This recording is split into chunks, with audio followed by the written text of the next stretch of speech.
In this lesson on how to control bleeding, we will demonstrate how to apply a field dressing and tourniquet. You must determine if a tourniquet is required. In an amputation of the arm, forearm, thigh, or leg, a tourniquet is applied immediately since other measures are inadequate to control the bleeding.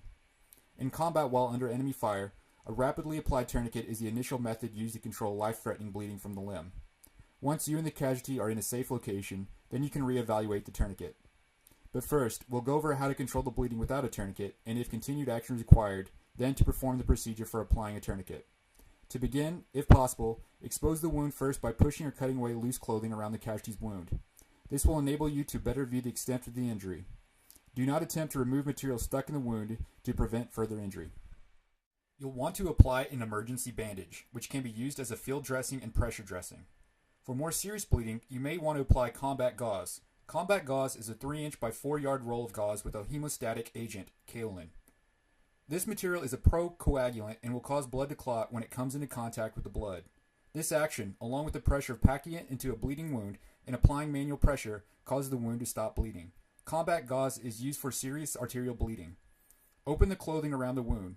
If possible, remove any excess pooled blood from the wound while preserving any clots already formed in the wound. Locate the source of the most active bleeding. Pack the combat gauze tightly into the wound, directly into the source of the bleeding. More than one combat gauze may be required to stem the blood flow. Combat gauze may be repacked or adjusted into the wound to ensure proper placement. Quickly apply manual pressure until the bleeding stops. Place the pad dressing directly on the wound. Wrap the elastic bandage around the wound extremity. Insert the bandage completely into the pressure bar. Pull the elastic bandage over the top of the pressure bar, reversing the direction, force of the bar down onto the pad. Continue to wrap the elastic bandage around the limb so that all edges of the pad are covered. Secure the hooking end of the closing bar into the elastic bandage. The bandage is now secure. You will also want to apply manual pressure. If practical, apply direct pressure over the wound with your hand after you have applied the emergency bandage or field dressing. This pressure will help to compress the damaged blood vessels and control the bleeding. Maintain this pressure for 5 to 10 minutes.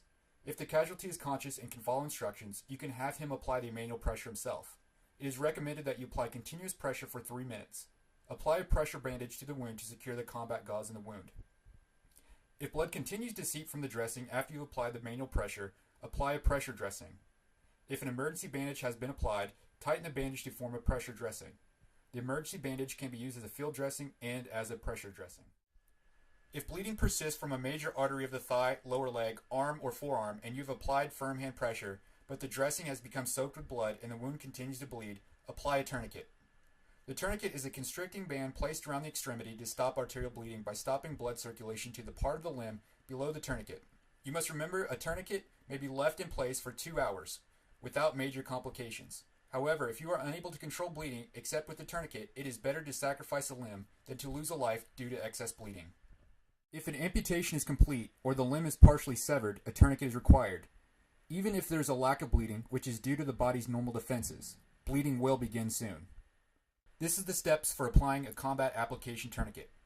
Remove the tourniquet from the pouch. Slide the wounded extremity through the loop formed by the tourniquet band. Position the cat so that the tourniquet band is 2 inches above the wound.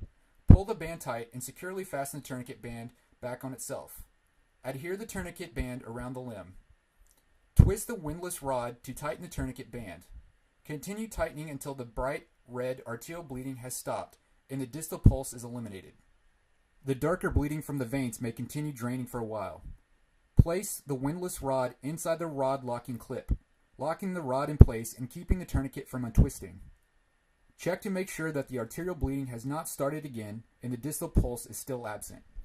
If arterial bleeding has resumed or the pulse is present, retighten the tourniquet. The cat is now properly applied. Take note of the time in which the tourniquet was applied for follow-on medical professionals.